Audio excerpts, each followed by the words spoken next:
Okay, what's up, everybody? So the intro music may have just ended abruptly. I got kicked out of my own stream somehow. Mercury retrograde. Woohoo! Roll with it. It's fun. Hey, we've all heard that intro music a bunch of times. It's great, but maybe we didn't need 3 minutes of it. And see, Gabe has also taken a little dip, and he'll come right back, I'm sure. But hey, let's just get into it. It's Wednesday. I see lots of great people in the comments already. Bao Charisma, Brenda, Kabir, and we have Carla Adams, the author of Ancestral River, which is a book that we had a fantastic conversation about. Not exactly sure how far long ago that was. I'll dig up some links to our Innerverse with Carla. It was a particularly unique and good one. Yes, wife, Mercury retro strikes again. But it's all right. I'm so stoked to be on here. I don't mind cutting the intro music short. So, yeah, Carla, it's good to see you. It's really fantastic to know that you started your own podcast. Maybe you can just let the audience know who you are, why we're here. I mean, like, why we're here. Why does life exist? I'm just kidding. Like, introduce yourself, though. It's good to be here. And I muted you during the intro. Here you go. You're good now. There you go. Great. So, hi, everyone. Well, my story is that I'm a former real estate broker and auctioneer. And I only became aware that I was clairvoyant when I moved into my house here that I live in. It's an old turn of the 1900s house. And it's built, I found after I'd lived here and things started happening to me that it was built on a ley line vortex. And my life changed. And so instead of showing houses, I see and hear what the spirit shows me now. And instead of helping people flip houses, then I help people flip their old money mindset patterns so that they can have a happier, more abundant life. So. Yeah, very good. Yeah, and then you're a fellow Biofield tuner and one who, like myself, kind of worked your own way out of doing it, which is super cool. I love that. Just like my friend Kyle here, Tippecanoe Herbs, and he's already got a really good question. I'm going to hold that thought, Kyle. I definitely want to ask that question because I think that there is such a thing. But we might need to start a little bit more from the beginning.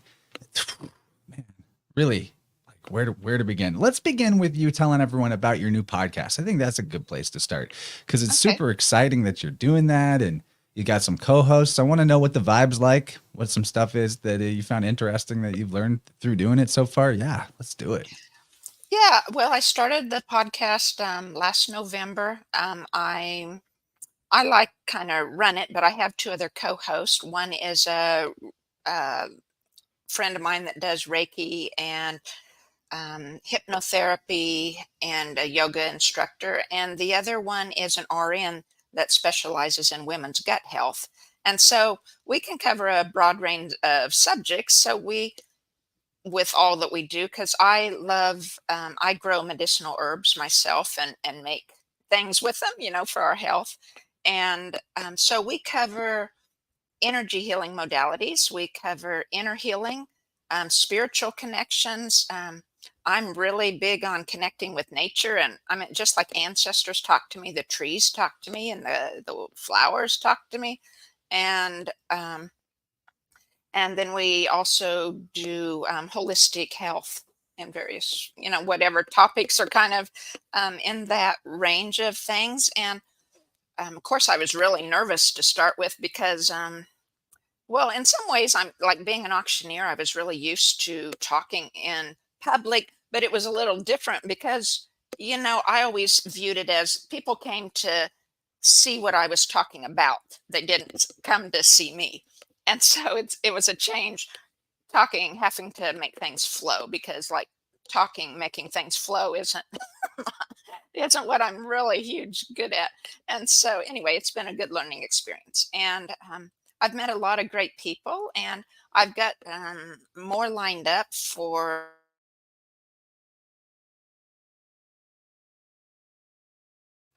Oh, got a little freeze. meeting Yeah. and talking with people. Okay, she's So, back. Cool. So how many episodes deep are you guys? 38. This week was number 38. Wow. So we did the first like 6 or 8 of them, just the 3 of us, because we thought we wanted to just, talk as if we were talking. They live close enough to me, about 2 hours away, but a few times a year we meet up in person. And so we thought we would just talk about our own life experiences and what we were doing or experiencing that week. And it's quick to run out of interesting things to say. And we happened to have someone on, and it was so much fun that we just keep inviting. So, Well, I always appreciate somebody having a podcast because it gives me potential guests to poach them. that's right. Yeah. You know what I Oh, and mean? it's called Health Energy Podcast. And on YouTube, it's on my Ancestral River channel. So there you go. Yeah, I just linked it up in the chat. People can find it from the Ancestral River website too. And guys, I have a huge treat for everybody. And it's not just for right now, it's for the foreseeable future. And it's called When I Cue Over to Gabe to Talk, He's in Real Time with Us.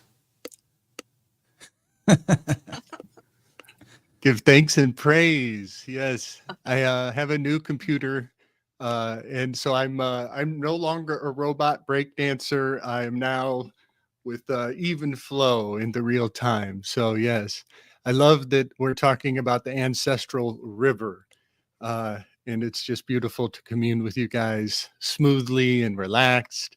Uh, I used to the pressure of the choppiness used to it was kind of fun to like try to deliver what I want to say as expediently as possible, but now I can just relax and ease into the flow with everybody else's time. So yes, thank you to all of my friends and family who have gifted me with my recent birthday. It definitely, and also with my Cash App and PayPal on my YouTube channel. It made all of this possible. So I appreciate everybody's generosity. Man, hallelujah. And also, that is Beautiful. a really cool shirt. I got to say something to the audience. Viewership on the YouTube side is a bit down lately. And I totally blame it on Gabe and his robot breakdancing. So I'm just kidding. But in all seriousness, there was an app. I mean, it might have to do with the fact that I'm not really consistent about when I'm publishing Innerverse premieres. They're kind of floating around all over the place.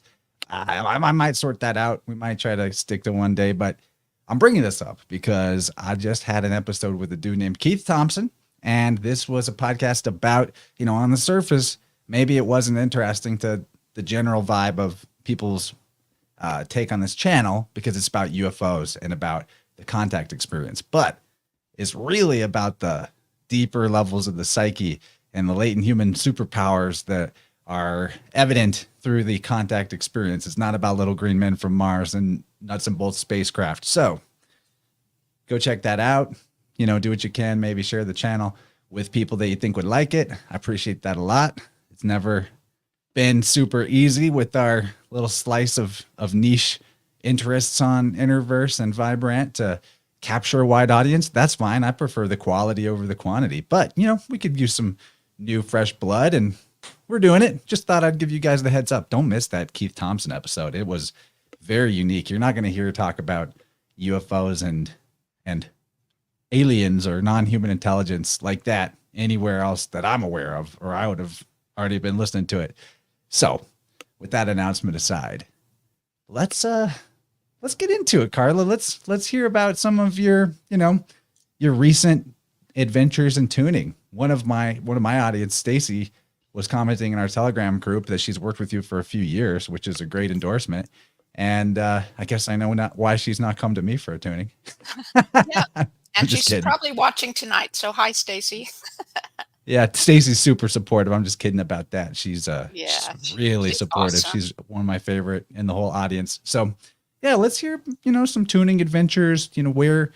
Why the ancestor stuff is so relevant to people's healing journey. Um,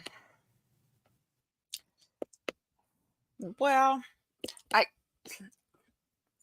I guess the two ideas are different. I mean, ancestors are very much a part of what I do, but what I've been doing more recently isn't specific to ancestors, right? But they're all part of it because they come to every session, and to heal us, we have to heal them because we're made of them. And it's so awesome to know our oneness with them, our connection with them, and feel the support and guidance and wisdom that they can give us.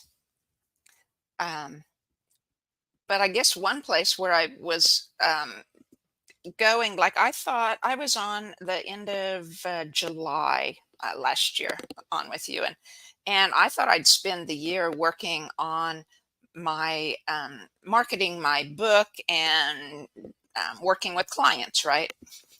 But you know, the universe had other plans because you played into this, Chance, because toward the end of August you had a guest who was another biofield tuner, Michaela Crandall, and she talked about soul retrieval.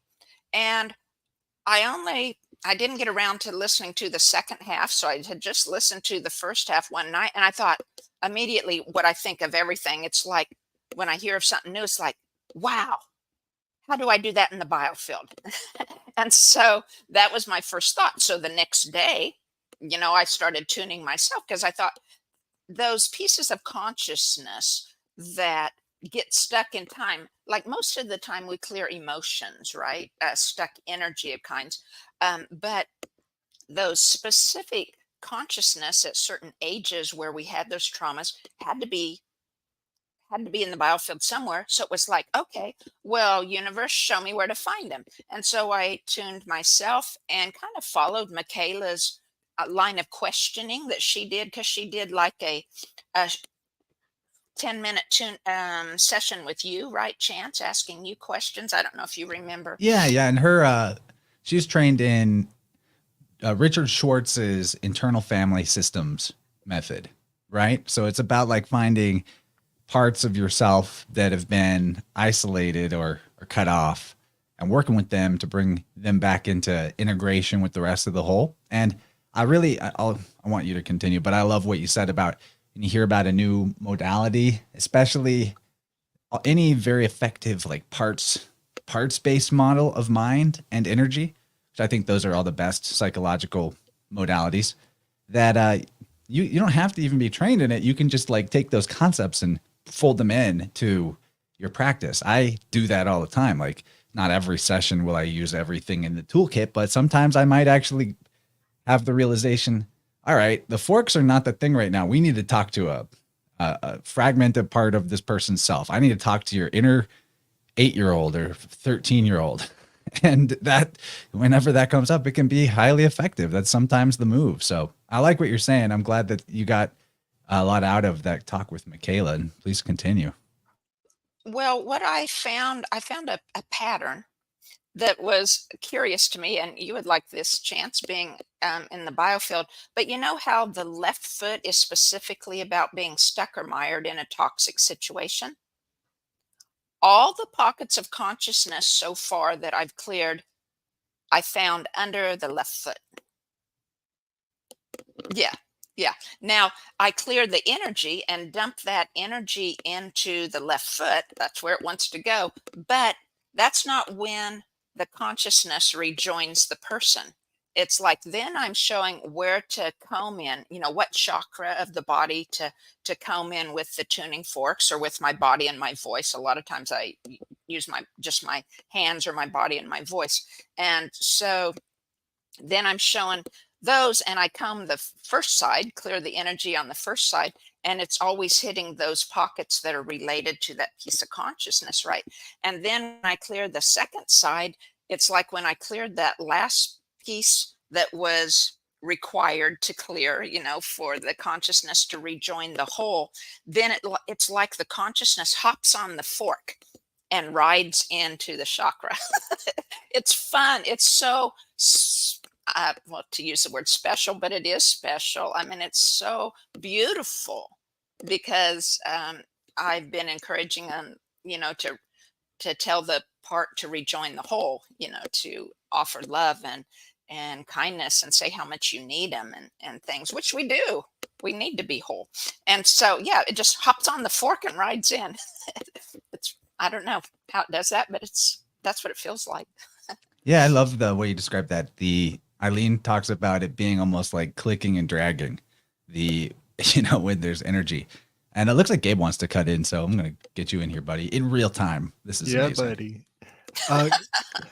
Carla, I'm curious, what frequency of fork do you use, or do you have a couple different forks? And Chance, will you also remind me which your favorite fork is? I love numbers, so yeah.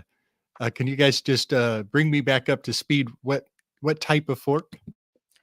Sure. I took the Biofield Tuning Foundations, or the first class, from Eileen McCusick. And so I have the basic set of forks that she does. There's a 528, 417, and a 174 that are unweighted. And then it comes with the Schumann pair. So when you use those weighted forks together, it makes the Schumann resonance. And then I also have Eileen's 222. I use that a lot. I have the sonic slider. Have to say, I don't use that very often. It's kind of my traveling fork. Like when I go someplace, I travel, I stick it in my purse, so I don't have to take all of them with me. But and then the ones I don't want to be without ever are the Fibonacci pair. That so those are my go-to. I also use a lot of frequencies. I have the central channel full of crystals, and like I said, I use my voice and sing or tone or speak to provide that type of frequency as whatever the spirit guides, right? I'm hoping soon to go with like a chime or a gong of some kind, but I haven't figured out exactly what I want yet. So I actually didn't know about the Fibonacci pair. So that's an 89 and a 144 together. That sounds pretty cool. They're awesome. Yeah. Awesome. Like you, I use solfeggio forks. I have a whole set of Omnivas solfeggio forks, but a few of the parts of that set I swapped out for solfeggio forks that come from Eileen's Biofield Tuning store because they're just superior to any other manufacturer. But she doesn't manufacture every frequency of the solfeggio set. So I like to have the whole set. I'm a completionist, but you really, like, one good fork will do you. And I think for people out there that are new or want to just get their first fork and maybe experiment, the 174, a 144, a 222, any of those three are going to be great. I think the 174 is the consummate everything fork because the longer tines make it very easy to detect and hear pitch changes and stuff like that. Easy to get a good strike on it. And it's just a really nice, like, grounded frequency. So it doesn't matter, like, in my opinion anyway, it doesn't matter that you need a certain fork for a certain chakra or a certain job or what have you. You can program your intention into certain frequencies. That's fine. Like, I do that. Like, that's why I like to have the whole set. But really, just a coherent vibration is what allows the body to enact that fundamental law of nature, which is the self-ordering, self-organizing principle that where there's dissonance next to coherence, that the coherence entrains the dissonance into coherence. So that's the whole principle the tuning forks or any other sound works on, that is healing and beneficial to the body. But then, of course, you saw me waving this around. This is my I call it Big G because it's a G note. And this is not solfeggio. It's a 384. And it sounds really good. I'm going to hit it.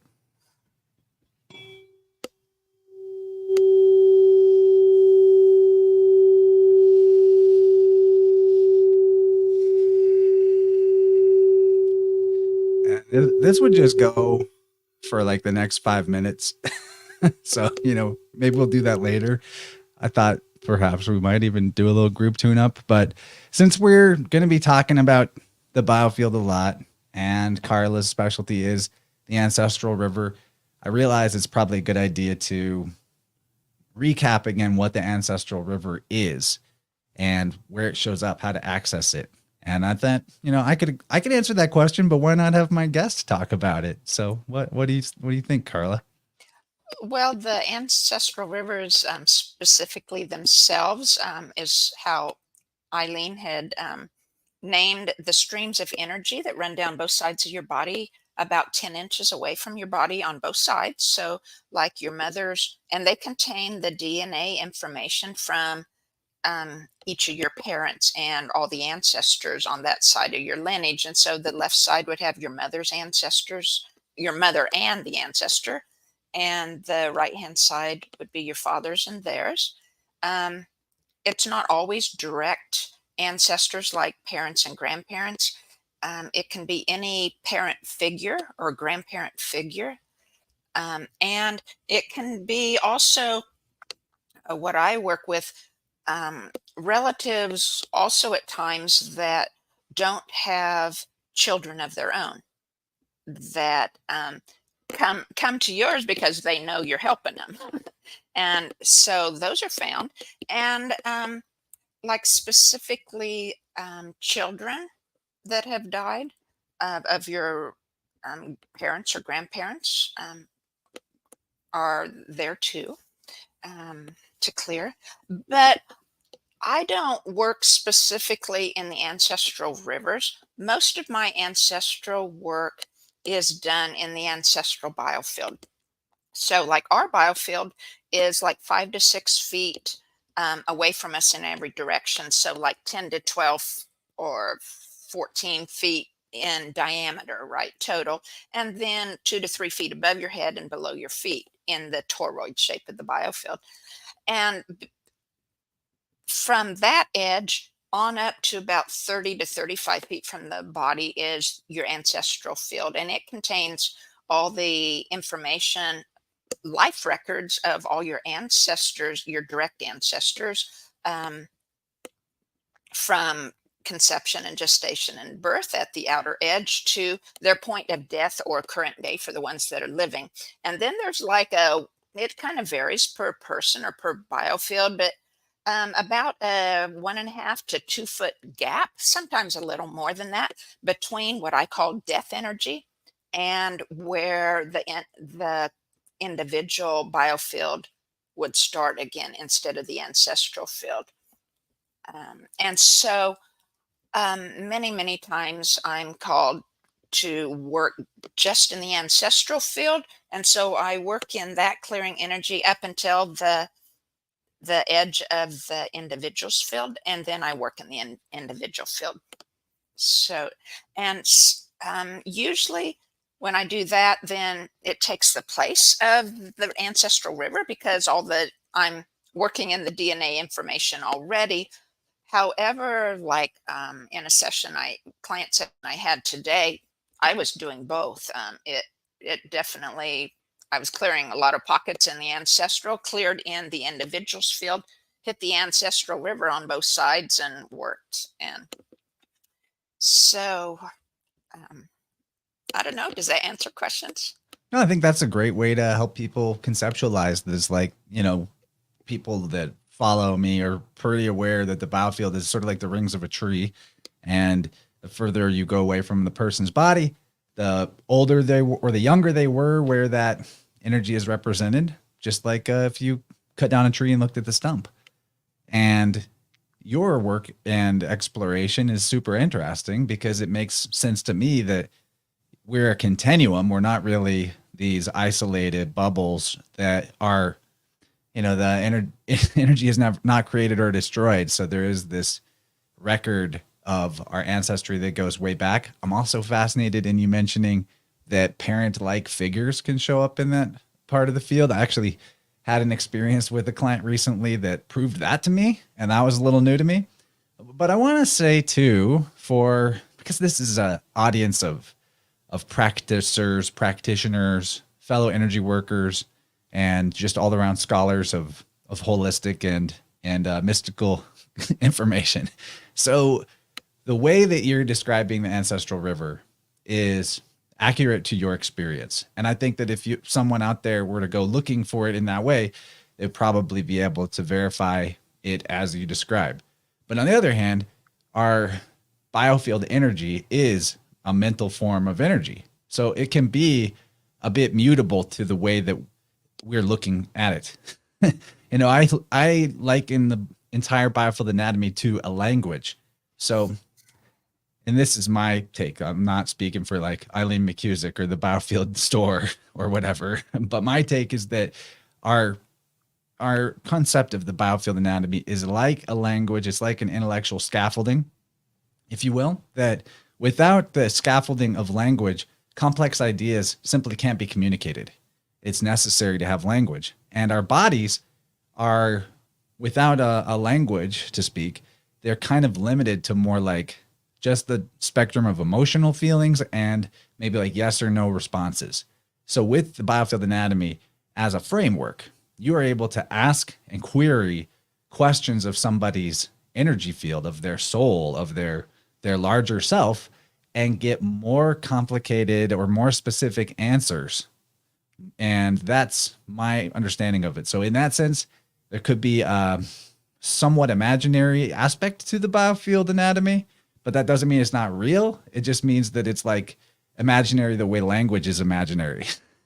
We're saying real stuff. We're getting real information through language, but how like someone else might be able to innovate a way that works for them better in how they query the biofield. And for you, you're a perfect example of my theory about this, that you're able to go into these further reaches of someone's field further away from their body, talking to ancestor energy and seeing layers of it and layers of it. And so I'm not saying that the structure of the biofield anatomy isn't literally real as described.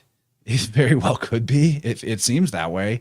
And it's so consistent from person to person that it definitely seems that way. But when I work with individual clients, the general map of the biofield is one thing, and then how they present as an individual is another thing. So like just for example, the other day, had a client where we were working with some left knee stuff, where the left knee is about difficulty with letting go of stuff. And in this individual, it ended up being kind of a reverse. Like his problem was he didn't know what not to let go of. He was letting go of everything all the time, and it was like he couldn't hold his ground with anything. So there's a lot of individual wobble with it all. And I present all that as I'm saying it so that new people or experimenting people with sound work don't feel discouraged by some kind of like mountain of knowledge they need to climb or experience they need to climb to be proficient. That you could be new to a language and still get a lot out of your communication with somebody and just keep going, and your experiences will build up in a way that is useful for you. So And hopefully that helps. yeah, and I wanted to give people my thought too on um, that would encourage them. Say like you were talking about really liking the 174 fork. Well, I seldom use it. I I use the 144 unweighted 144, but for most of my things and for moving a lot, and then the 528 for small things, or the 528 and the 417 together. But like the reason I do that, I think, is because my hearing isn't as good as I would like it to be. And so I don't hear all the tiny nuances of change in the 174. Whereas I hear them a lot more in the 144, but because my hearing isn't all that, as great as I would like it to be, I really don't pay attention to the sound except to notice, oh, that's really dissonant or whatever, because I feel it in my body. I think that's one of the clairvoyant or clairaudience. It's clairsentient.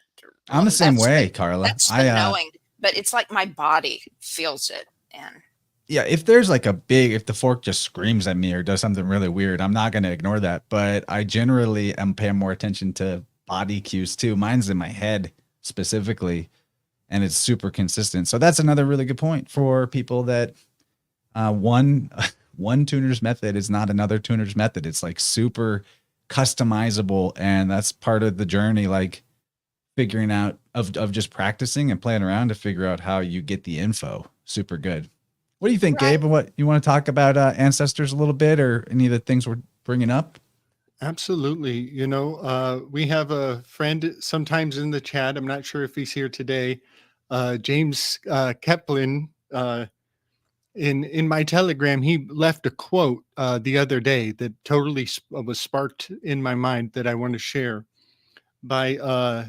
And this is by Owen Barfield from Saving the Appearances. And in that work, he states, the morality of imagination is subtle and deep and far reaching. Subtle above all. There he is. What up, James Kaplan? Big up, brother. Subtle above all, because imagination itself is still in its tender infancy. I have already pointed out that imagination and goodness are not synonyms, but I believe that if we are sensitive to it, we may divine in this age a very close and special relation between them. This relation was the guiding intuition of the great confused spirit, the very St. George of iconoclasm, William Blake, who held that imagination is the cardinal virtue. Because the literalness which supports idolatry is the besetting sin of the age which is upon us, but we must walk warily here. And that quote is so rich with meaning and context that I am yet to reach out and fill in some of the blanks.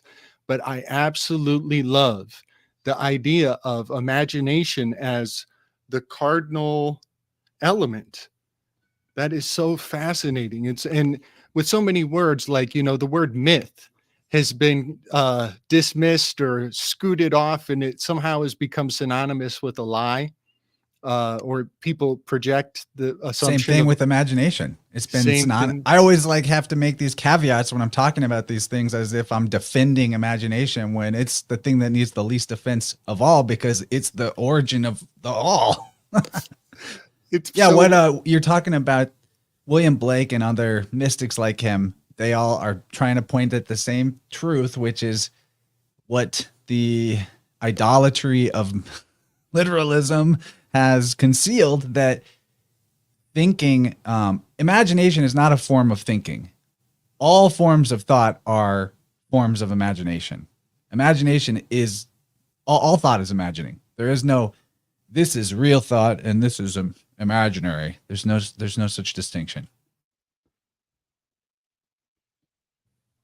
Yes, I love that. So, Carla, I have a question that may give us some direction to go. One thing that I deal with a lot is, taking different maps and cosmologies and finding their similarities and their differences. And something that I think there is a difference, but you mentioned that the one river is the matriarchal and the other is the patriarchal. And I think that a lot of people would want to jump to say, oh, that's the left and the right brain. But I don't think it's exactly the same. But do you sense a similarity to that? In a lot of esoterica, they say that that your right brain is feminine and your left brain is masculine. But there's a crisscross when it externalizes. Does that resonate to the map of the biofield? Yeah, I think it does. Most of the energy, say the mother side of the family, is on the left side, but that's also the more feminine energies of the body. Like powerlessness would be a real good one, right? Because that would be more feminine feeling, versus on the right hand side, the masculine side, anger would be your reaction, your go-to reaction primarily. And so that shows very clearly the play of the crossing the hemispheres and stuff. Um, and I think because it has to cross, like lots of times I tune the corpus callosum, the tissue that connects the two hemispheres of the brain, because we're so often in chronic low grade fight or flight, right? Because of our busy lives and all the busyness going around us. And it's like when that, when the mind's in that fight or flight pattern, then the tissue, the corpus callosum, becomes scrambled or dissonant, right? That'd be a real easy word to understand, dissonant. And it's, they're meant to work in harmony, because at that time when your mind is in harmony, you can hear the mind can hear your spirit, right? And your spirit's supposed to be in charge, supposed to guide and direct your mind, and your mind's supposed to help bring those ideas and actions into fruition. But when it's so dissonant in the corpus callosum, then it can't hear your spirit, and that's where so many of our problems go along. I see the big division on life, other than what you had read in that quote. I can't remember the words right now, as the big problem on the life. Um, and maybe it's just in different words than what I see, but it's like when we're in that fight or flight, we're in the mindset of lack or scarcity, which causes hierarchical thoughts, right? You want to control or manipulate. Um, you want to be ruled over, or you want to rule over others. Whereas when you hear your spirit, then you're in the mindset of God, or mindset of the spirit, where you have abundance, right? There's no lack, because you all the energy of the universe is yours, is your power to use for the highest good of all. And so there's abundance, and automatically you have free will, because that has to be, or it's not abundance, right? Anything other than that. So that's the separation I work with in my life. I guess that's how it's played out in my life, and that's how I work in the field, in separating the mindset of man, basically, from the mindset of God, and and helping people move into the patterns and the mindset of spirit, and being able to listen to their spirit. I love to point out that because you just brought up free will, which is the free will is the nature of spirit, and it's really the nature of reality. It's the ground of reality. So free will and imagination are not really any different from each other. They're actually pretty much the same thing. So it's like what really gets people stuck in life, or feeling stuck, is it's not typically diagnosed as such, but it's a lack of imagination. It's the inability to imagine themselves bigger or better than where they're at, and a problem with only being able to imagine the worst possible outcomes of things. And that's kind of the nature of fear. Whereas the love vibration is all about recognizing potential. And it's not about a certain outcome being necessary. It's about keeping the potential wide open. That's what love is about. So at this point, I want to talk a little bit about like how ancestor energy resolving or integrating or healing ancestor energy, ancestor trauma can appear in the biofield. And I know, like, again, back to why I think it's great that we prefaced all this with talking about imagination, is because when you are engaged in this type of work, it becomes necessary for you to accept that you're making it up as you go. And I don't mean making it up as in like it's fake, but I mean your method and your way of approaching it, and your solution to things has to be able to have creativity, and you have to be okay with that and understand that you being in the feeling of I'm just flowing and making it up as I go is you connecting to higher self, or connecting to God or spirit, because the nature of the creative source of all is that in every moment it's making it up as it goes. So we got to get, like, first of all, away from the dogma of imagination representing some kind of falsity. That is square one for liberation. That is so important. And it should be square one. For a lot of people, it probably takes a lot of other steps before they can get to that step, because you got to retrace your steps backwards from the cage or whatever. But there's a story I've brought up in recent podcasts quite a few times, but I have to talk about it with you because of anybody, you're the one who I would want to share it with, because it comes with a question. So I had a client, and I've worked with her a few times. She's really lovely.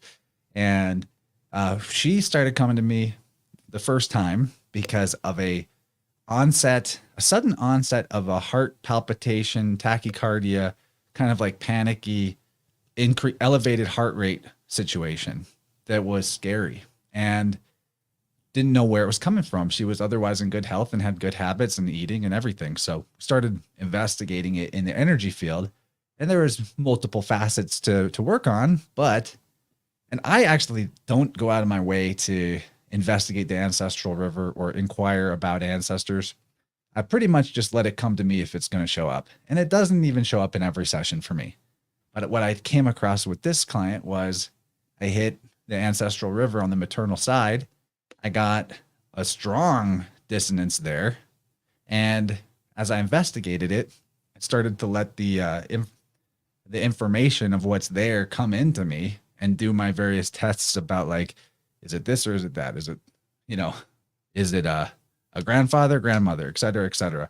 I'm able to narrow it down to I believe it was a maternal.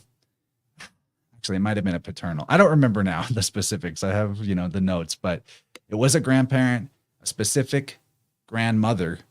And what I was able to infer out of the field was that this was a grandparent who had some sort of, was left alone with her children in a frightening situation and traumatic situation, dangerous possibly. And that was the type of trauma that was there. And I said specifically which grandmother it was on which side, yada, yada. And she's like, well, that grandmother lived through the bombings in London during World War II, and her husband was gone to war. And I was like, well, that sounds exactly like what I'm describing. So anyway, we resolved the anxieties.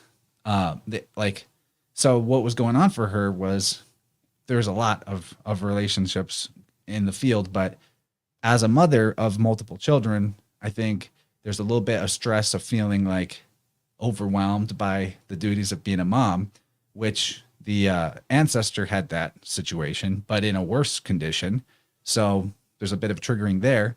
But more interesting to me was that as a New Zealander, this person had gone through probably the worst version of cooties lockdowns of anywhere. And what I noticed was that there seemed to be a correlation to where the memory or the energetic trauma of lockdowns, which were very much like wartime in New Zealand, it crossed her ancestral river as years passed from the event of lockdowns. And so there was almost like an astrological conjunction of this war energy, stay in your home, dangerous to go out, very similar to what it must have been like in wartime London in World War II, crosses over her ancestral river.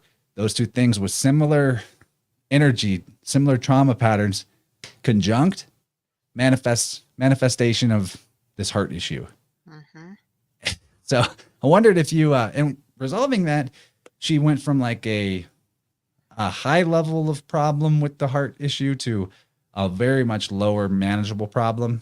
And then, we went into further, and I'm actually going to bring this client up again later with what happened in the next session, as we improve the situation further. But have you seen anything like that, or does that sound reasonable to you, of a conjunction of a personal memory with an ancestral river that could trigger something? Does that sound reasonable? Oh, yeah, I think so. Definitely, I think it builds in us, right? Because so often, whatever intention that the client has, whatever they want to clear, and I'm drawn out into the ancestral field, I know I can tell that the pockets I'm clearing are specific to that feeling, right? To that that intention, whatever it is, and um, yeah, it's very, very common. I think that happened to me I think in many of my ancestors, like the sadness, that was the big thing that drew me into. I'd kind of hit my bottom emotionally, and had found biofield tuning and learned it. And when I started clearing for ancestors, it was like that was even my grandfather was the first ancestor that appeared to me, and it was like I cleared his sadness, right? And then I did my grandmother and cleared her sadness. And on the other side, I found that that grandmother had had so much sadness, and it was like as I cleared theirs, I cleared mine, right? So yeah, I think it compounds. Yeah, I really do. And you might sometimes it's like you probably don't even have that. Say, like if your client had heart palpitations but hadn't been in lockdowns, right? She could experience that buildup of the ancestral things causing that, and it wasn't even hers. So, okay, so the next thing, whenever we worked together again, so it had gone from like long periods of this tachycardia and palpitation, as she's reporting to me, to blips of it, to being much less, but still kind of anxiety inducing. And so this is where a question from Kyle comes in. Earlier in the stream, like near the beginning, my good buddy Kyle, he asked this question about picking up the in-laws. Is there an in-law river in the biofield? And you already mentioned that like parental figures can show up there. Yeah, So if they're close. Yeah, if they're a parent figure, yes, they can. Now, just all in-laws, no, I don't believe so, unless because it responds to the intention, right, of that relationship. And so there's this super cool synchronicity with the same client where we had our second session. And this time, it wasn't an ancestral river hit per se, but there was like an interaction with an in-law who was deceased in the form of I came across this moment in her life where basically I was like, there's a big effect here of you taking on somebody close to you, their grief, like something tragic happened to somebody that you care about, and you're identifying with their grief a bit at this time period. And it ended up being at that exact year that I asked her about this year of her life. She said her mother-in-law had passed away from a sudden, unexpected illness. And then that ended up being so relevant to her current situation because as a mom, she's coming to me to work on this sudden illness and not realizing that this previous experience in her life had set up a conditioning of a lot of fear about leaving her own family in some kind of form of bereavement over her having a sudden illness and dying because she saw this happen to her husband with his mom. So we sorted that out. And then after the session, she's like, you're not going to believe this, but I mean, she probably didn't say that. Of course, I'll believe it. But before our session, she said she had been waiting in the guest room where she was going to conduct the session with me and had a few minutes and decided, I'm just going to get around to this task that I've been putting off for many months. It's just been sitting here unfinished for months. I'm going to just go ahead and do it. And it was to reframe a photograph of her mother-in-law. So right before we get into this session, she has this moment of like reconnecting with her mother-in-law through this photograph and giving it a new home, reframing it. And then in our biofield tuning session, we end up reframing her relationship to the trauma of her mother-in-law's death. So this is so amazing when these things happen, and they happen a lot, I'm sure you know. And this is the kind of ways that like the other side, if you even want to say, I don't really think it's literally the other side. I think everything is everything, and they're here with us at all times. There's not really like this spectrum of separation, but you know, those who have left their bodies, they're interacting with us on subtle levels all the time. And it's like up to us just to notice. And that was a very powerful healing that we were able to reframe her mother-in-law like that. So I loved that Kyle asked about them, you know, in-laws showing up in the energy field. It wasn't in the Ancestral River, but I mean, they can definitely show up. right. I think to go back to like being in the realm around us, that's what I call it the waiting place. Um, I call it the biofield of nature because that's what it seems to me to be, right? And that we're in. And so when you lose your bodies, that's where the ancestors are. So they're right around you. And there's the book I wrote is about the 5 things they need to um, go into the oneness, which I find is a separate realm, that there is the division because the ancestors around us are low voltage. They're like in grayscale to me. And whereas the ones in the oneness are bright white light and just the frequency is so different from one feels dissonance and kind of ooey, and the other one is, it's just love. And so um, but one of the things that is kind of like their responsibility, because like sometimes ancestors in the nature who have died come to me and they want me to talk to their descendant now and say, hey, it's, help me go to the oneness. I'm ready to go to the oneness. And I say, well, one of the things that they need to go to the oneness is the knowledge of how the spirit world works. And it's like, it's not my job. They have to want it bad enough that they're willing to do what they can to draw the descendant into a position to help them. That's my perspective on how that works. And so what where I like to do, ancestors can transition to the next realm from this realm of nature into the realm of oneness through a positive ley line vortex, and that's in my room where I work. Well, this room. And so at the end of each session, I always look for ancestors, or usually every evening, the room is full of ancestors waiting to transition to go. And most of them need the direct descendant if you're the parent or the child, or the and not necessarily the child, but the parent and grandparents. Usually, if you're beyond the second generation or the first grandparents, then you usually don't need a direct descendant, but sometimes you do. It depends on the closeness or the person's knowledge of, say, their ancestral tree, and the closeness they feel to their ancestors.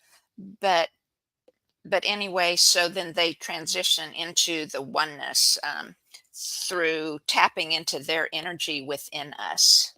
Has how it feels to me to raise their voltage high enough to make that transition.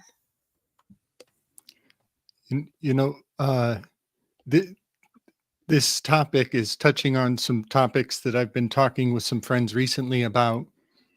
One thing I'd like to just mention is the word cesta. It means basket. And when Moses was sent down the river, they were able to determine his origin by the weave of the basket. It was a very specific art craft that they were able to pinpoint the tribe that he came from. And so much like the work that you're doing, finding the pattern of the weave of their biofield is giving a good vernacular to access the ancestors. And often I'm a strong believer in the power of naming a thing. And something that I do on my channel, I'm really into the Enneagram, which is essentially the 7 vices plus fear or valor, and plus the achiever with a shadow of deceit. And it's given me a really powerful language to talk about emotions. And each one of those personality types with their shadow, there's a remedial virtue that is kind of like the solution or the flavor of, the poison is the dose. And so like naming the type of emotion there's a kind of a spectrum to work with to put words that they can address the thing that they're dealing with. And I think of that as a canoe. To give it Oh, to okay. give it a name is to canoe the poison. and then Right. you can move it through the stream. And I want to just kind of share something that really weaves into what Kyle mentioned about the in-laws. I have a real clunky phrase that I bandy about nowadays, but I think it's a powerful concept. I could talk about the collective and their projection onto our emotional experience, and kind of like we were saying, like imagination has a bad reputation, and you gotta, I don't need to defend imagination, but to some degree you have to clear a space to talk about it and empower it again for other people's sake. But I use a phrase, crabs in a Malthusian non-existent bucket. And Malthusian is that lack mentality. And the lack mentality creates the bucket that other people are constantly trying to pull you down. So the Malthusian non-existent bucket is a real fun thing to play with.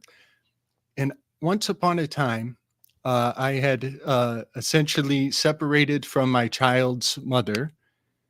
And my strongest fear in that time, when I was really raw from the separation, my strongest fear, it was so non-existent, but it wouldn't go away, was that she's going to have a stepdad, or she'll have a stepdad someday, and she's going to call him dad. She's going to call another man dad. And that was just ripping me to pieces. And then, for a long time.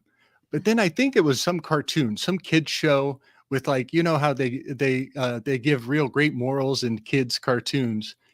It came to me through a kids cartoon that's great for her. That is multiplication of her love channels. And so if she has another dad, that's actually a boon for my daughter. And, I can swallow that pill for her sake. And Right. so that Malthusian non-existent bucket was something that I crawled myself out of. And so, that the step family's ancestral river, it's a hot river. It's like a molten lava river for a lot of people, but there's something to really honor the children, to be like, no, this is multiplying love, and love is the infinite, and that healed me because I was able to put words to it. So I just kind of wanted to share those reflections. Yeah, that's beautiful, beautiful. And it kind of goes to, like, say Chance and I, we both do biofield tuning. And so you could be jealous of each other, or you could be at odds or not want to talk about things. But it's like, well, each of us have our own beautiful things that we offer, and we attract, the ones that are meant for us are attracted to our vibration. And so really, there is no competition, or I should say what appears to be competition is just good, because it's another friend, right? It's another something in common with, to share with and talk with, and make that much more positive things available for everybody. I feel the same way. I was listening to Owen Benjamin's stream, and one of his super chat commenters was like, I'm doing biofield tuning certification. And Owen's like, I don't know what that is, but I'm over here in the audience, and I'm just like, yeah, because it's been a mission of mine. I think that's a great community to try to introduce tuning into, because they have so much going for them, but maybe not as much on the energy healing side in that community. And there's a lot of potential there for them to serve each other. And they're sort of like a, breakaway civilization that they're forming. So when I heard that, exactly, I'm like, yes, We need more people that are armed with the knowledge of the biofield, and it's really our birthright as human beings to understand that our biofield has an anatomy and what that even is. So I don't see there's competition. I mean, there's plenty of like, that's a lack mentality. There's plenty of room for everybody, and I'm personally about as busy with tunings as I want to be in the first place. I mean, you know, in terms of how much I'm doing, but that doesn't mean don't book. Like, you know, I still got to keep filling out the calendar into the future. So Right. Right. there's a lot of good questions in the chat though. So Okay. I want to make sure that we get to some of these. Okay. So this is oh, go ahead, Gabe. You go ahead. I could sit on mine, but it's a quick one. Carla, do you do tuning for your family? And do you find it different when you work with a family member of your own? Because you're sharing the stream of the ancestral river. Yeah, I think yes and no, I should say. I've tuned several of them at different times. I don't consistently tune any of them except my husband and my granddaughter. Just because that's not where they're at right now. The others, you know, they're not really into it. And so I want someone whose intention is there, right? But I tune myself and my husband together like weekly, just about. And it's just because that saves me an extra tuning. It's just, and we have a lot in common and we live together. So it's like, okay, stack those biofields and let's have the intention for both of us. And it works.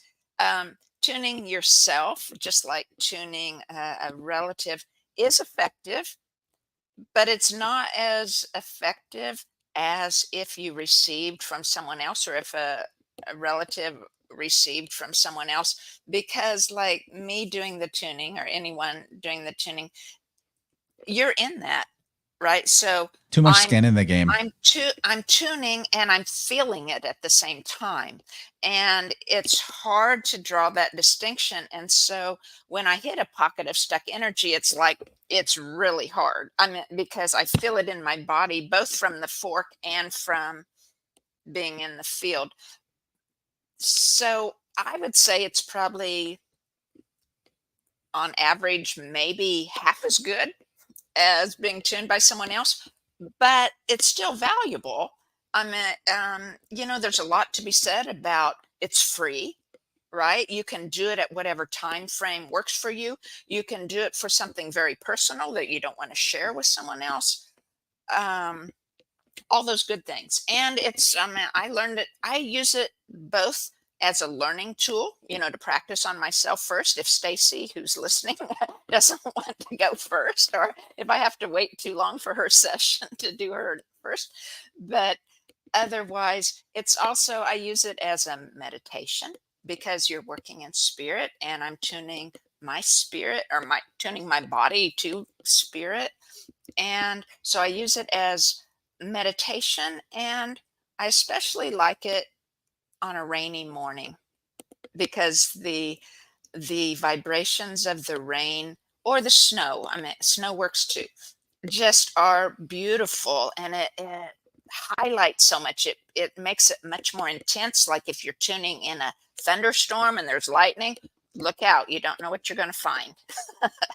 So I'm glad you asked that question, Gabe, because it could be a deterrent for some people to try tuning as like a practice run on a family member and feel like discouraged by it being so difficult, because it is harder to do the same thing for someone you're very close with than it would be for someone you've never met before. There's an objectivity to the discovery process and a neutrality to the outcome that is available when you've never heard of them or met them before, or you only work with them in this way and you only know what you've uncovered in previous sessions. And that doesn't mean don't tune family members. In particular, triage of like an injury, or like your kid gets a boo-boo and you just want to help it heal faster or soothe the pain, can be, you know, without, it's the psychological reframing aspect that can be hard for getting into with a family member because you have so much of an investment in the outcome. Like, we all kind of think we know what's good for our mom or our dad or our husband or our wife or whatever. And that just, it sort of hurts the neutrality of the whole thing. I'm not saying it's impossible either, but it's not as easy. Definitely not as easy. But it reminds me of a story when Jennifer and I first got together. We were in Eureka Springs, Arkansas. There's like it's a very hilly area, and there's like this wall of stones and bricks and rocks that's in the middle of the town square. And, like a child, I was climbing up and down it, scrambling up and down these steep rocks. And I got a big scrape on my shin that was kind of bloody. And we were back in our Airbnb or our cabin. I think it was a cabin. Yeah, it was a cabin. And Jen had never really played with tuning forks before. And she got out a fork and started tuning in the area where I had this fresh injury. And she was like, oh my gosh, it sounds like this when I hold it here. And when I pull it over the top of this opening in your body, I can hear the pitch change and the wobble. And she's like, this is crazy.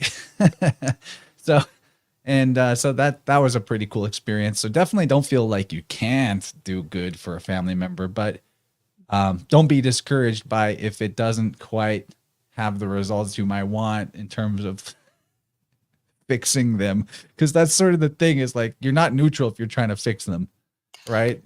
Well, and I don't see it as fixing, right? I see it if I'm tuning say like my granddaughter, she'll be 3 soon, right? And so it's like, I see myself as a night janitor. I told the chiropractor that. I said, don't you ever think of yourself as a night janitor sometimes, going in and cleaning up behind people just to even the playing field, right? Not to, in fact, I don't tune if I'm in the mood where, I want to fix something, like if she's crying too much or getting too angry and I want to fix something, I don't tune her, because that's coercion, right? And so it's like, I want to be able to level the playing field somewhat for her so that she can hold on to that mind in harmony, hearing your spirit longer, that little children have, right? And so that it will benefit her the rest of her life. The longer she can hold on to that, then it would be a benefit for her. Janitors save lives. They're very important. they deserve a better rep. Okay, so this is kind of a cool point. You're talking about tuning a 3-year-old, and it's something I don't have as much experience with, but I do have I take it on a very case-by-case basis. Occasionally people will inquire about getting a child a tuning, a young child. And sometimes my intuition says, no, I don't want to take your money for this because I don't have like a good feeling on it being worth it for you.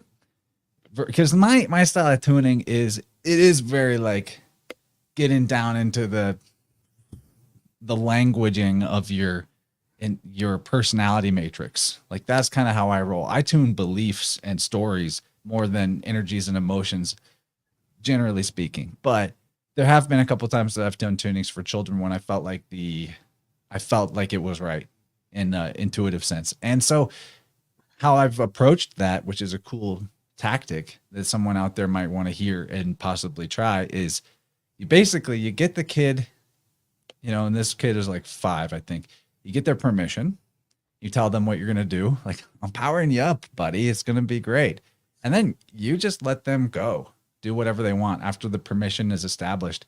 And then the mother sits in with me while I do my whole process. And then I just give her notes about like, okay, the boy is struggling with the fact that like when he goes to his dad's home versus when he's with you, he doesn't have the same access to activities or resources. He's feeling out of sorts about going back and forth because things are different in one place than another. So maybe work on evening it out, things like that. So we are working on the energy level and helping unstick and tidy up, sweep up energy. But then also we're giving the mom cliff notes about, what would be good things for you to pay attention to, monitor, adjust. And that's actually been really helpful. So tuning kids is a little bit of a different strategy. You need or it helps to have the intermediary of the parent, but that's a cool thing to do. I think tuning babies is so, the energy is so beautiful. It's just, it's just love. And it's like milk, it's like soft butter, right? Compared to adults' energies that, we've gone through many traumas in our lives, and there's denseness and pockets that shake you. It's just, whoop, it's just soft energy of love. And it's beautiful. I really like tuning them. Babies, though, I don't know. It depends on each one, but probably up to a year old, it's like 10 minutes, 15 minutes. You keep it real short, and the spirit tells you when it's done, right? Oh, that's enough, no more. And it's beautiful. As the child gets older, then there's more traumas in their lives, and you can work deeper. I like to work with the child. Uh, um, Now, I've only tuned the babies by distance. Well, except for my granddaughter, but and yeah, you can't really hold them still very long. A minute or two, right? But so by distance is a little different. But by the time they're, say, 5, um, 7 years old, it's nice to have them present in the room, I think. And I say, I want their mother or parent in there with them, and, let the child, give them a quiet toy, right? Have them color or play with something quiet so that they're in the room, but yet they're not tied down to having to sit still or anything. And then, yes, I talk to the mother, talks to the child about every step I'm doing, what I'm doing, what I'm finding. And it's nice. There was one baby, 3 or 4 months old, I think, and it was getting cradle cap really bad. And the mother had it, and the grandmother had it. And so obviously there was a pattern, and the older child had it too, the sibling to the baby. And so I tuned it for the cradle cap, and it was like she sent me a picture an hour later, and this scalp was clear, and it hadn't come back, days, weeks later. It was really cool to clear. But say, even then, a 4-month-old, I was clearing in the ancestral field, not deep in the field, but right outside the field in mother's energy, in that gap between ancestral death and the edge of the individual. It's a lot of that is found parental energy in the time of conception, gestation, and birth. And what it feels like to me is up to about 2 years prior to conception. So isn't that amazing? I just think it's totally awesome that your parent energy, long before you were even thought of, is there. So Totally. Yeah. I mean, I come across stuff from the mother when the child is in the womb all the time. And to the point where I don't always talk about it because I don't want to freak ladies out, that they're going to screw up while they're pregnant. but it's important. It's really, really important. It is super important, and the birth story in particular is super important, but I've come to a little more nuance in my languaging around it to just help with, because it's important too that that a mother has confidence that she's not harming or screwing up her baby, just because she has a harder day one day, or there's a particular struggle going on in her life at the same time as being pregnant. And so I like to, I don't want to say that, I don't want to completely rule out the word trauma from my lexicon, because it exists, but really the result of trauma is adaptations. And I'm coming to a more neutral way of understanding our reaction to trauma as adaptations based on a certain condition or conditioning. Hmm. And basically, like, the reason why we have these adaptations is because at the time with the trauma was present, the adaptation was reasonable. It might have even been very helpful in that moment, for at least just as a survival thing. I mean, that's the entire reason. It's not like we have the ability to repress emotions or repress memories or things like that because we're just inherently flawed and broken. No, the reason that it happens, and it's a mechanism of our mind and our body, is because it serves a survival purpose. It serves a positive purpose. But the disconnect is when we have a certain adaptation and it runs way overdue its expiration date, but we're still running it. And that's what this type of work is about like giving you the option again. Hey, do you still want this setting? You know, it's really no longer viable to your current state. So maybe we should undo that. And rather than looking at it like, because I think the most important thing overall is for the sense of wholeness is to know you're not broken, and you never were broken. You've never been broken in any way, shape, or form. What you are in your pure state and your true essence is absolutely whole, and it only can be whole. There's no other way it can be. So where the problem is our filtering mechanisms that step down that sense of our wholeness into levels of lack mentality and internal schisming and separating ourselves from that intrinsic infinite potential. You know, that's how I'm feeling. But on this subject, so you, because ancestors can be in that situation too and still running some kind of adaptation even beyond their lifetime that's not so good. But there's a really good, you want to comment first? Well, just that whatever that trauma was, say in the womb, because I had that, right? My parents always loved me and wanted more children, but they weren't. My brother was only like 8 months old when they got pregnant again, and he had colicky and was crying all the time. They weren't ready at all for another child, and so it was that reaction that started my panic, right? That started my big trauma. I've been, gone into that with hypnotherapy and relived that, and I mean, it was very scary to me as the child, right? But it's like I know from the hypnotherapy, from asking questions of the oneness of the angels, of spirit, of myself, right? From when I was in the oneness, we agree to come here. And I don't think we're given all the details, but we agree to whatever it is. And obviously, whatever happens in our lives is what we already agreed to. And it's what shapes us so that we can give back to the world from our passion when we're healing. And then, because everybody goes through things, so they need people in advance to be able to have gone through the exact same thing or really similar things to be able to help the ones that are coming next. And we agree. I have no doubt about that at all. And so it's part of who we're meant to be.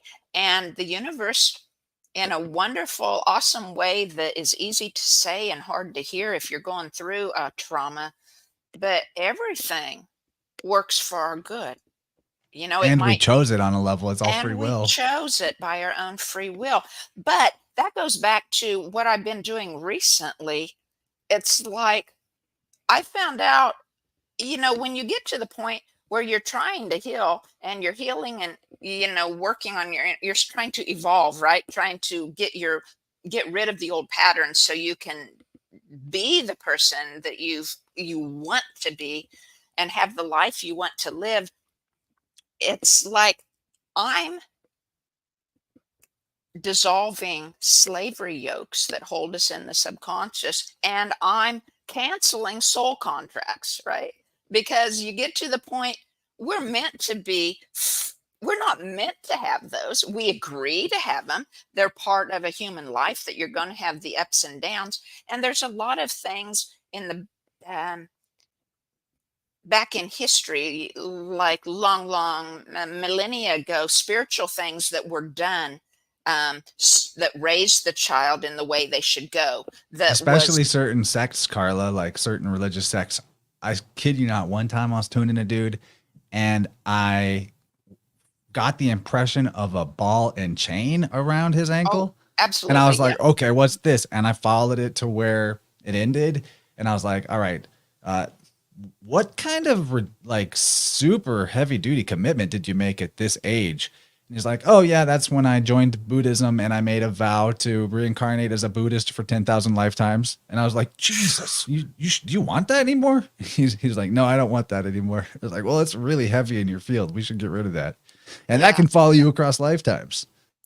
And I found, I haven't found ball and chain as much as I found a foot stuck in a big thing of concrete, like the mob would have. Maybe that's just from me seeing old movies, and that's how I interpret that, right? But it's like concrete around the foot instead of a ball and chain. But it's the same thing. It's stuff, whatever it was we agreed to, that keeps us stuck. Yeah. Yeah, it's just impressions, and that's where imagination comes in. Is like that's part of imagination is where you access the allegory or metaphor that helps you understand what it is that they went through. Yeah. It's great. So it can be different for everyone. It's going to show up in your vernacular. But okay, I want to talk about because so a lot of your work has to do with helping stuck ancestors return to the oneness. And that's kind of a nebulous concept. And then when we throw in reincarnation, we have Booty Yoga here asking a great question. I don't understand how there can be ancestors in the field as well as reincarnation. How do you have both? That's a really good question. I want to see what you think about that. Well, yes, I have found them. I didn't used to believe, right? If you want to use the word belief in past lives or reincarnation of different kinds, but I've come to know that it happens. It might not happen to every person, but it happens to many. And I've been told by several people now that do that type of work, and they all tell me the same story, because they see that in me, that I've lived many lives. But that information is in the biofield too. It's in the ancestral field along with your ancestors. So really you would have all those ancestors from the other past lives in you too, in your record. It's very extensive because we're so connected with everything in the universe. But yes, the ancestors are there, just like our lives rings on a tree. Now, I haven't, that I've been aware of, found past lives as rings on a tree, although it's probably that way, and I just haven't interpreted it that way or felt it was that way.